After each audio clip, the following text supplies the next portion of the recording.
સમાચાર જોઈએ તો સ્થાનિક સ્વરાજની ચૂંટણી પૂર્વે કોંગ્રેસને વધુ એક ઝટકો લાગ્યો છે। જામનગરમાં પૂર્વ નગરસેવક સત્તાવાર રીતે ભાજપમાં જોડાયા છે। કોંગ્રેસમાંથી રાજીનામું આપી 500 કાર્યકરો સાથે ભાજપમાં જોડાયા છે। શિક્ષણ રાજ્યમંત્રી રીવાબા જાડેજાના હસ્તે ભગવો ખેસ ધારણ કર્યો। કોંગ્રેસમાં વિકાસની નીતિ ન હોવાનો આક્ષેપ લગાવ્યો છે। કોંગ્રેસમાંથી અસંતુષ્ટ થઈને નુરબાદ પલેજા ભાજપમાં જોડાયા છે।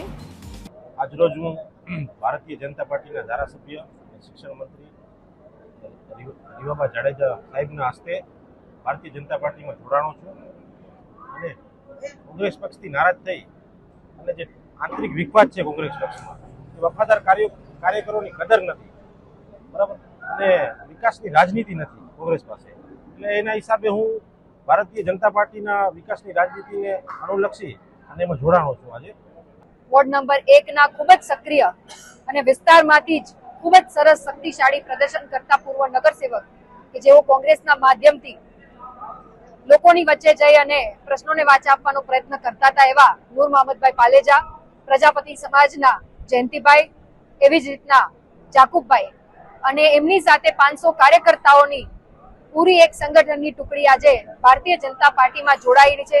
ત્યારે હું હૃદયપૂર્વકનું એમનું સ્વાગત કરું છું।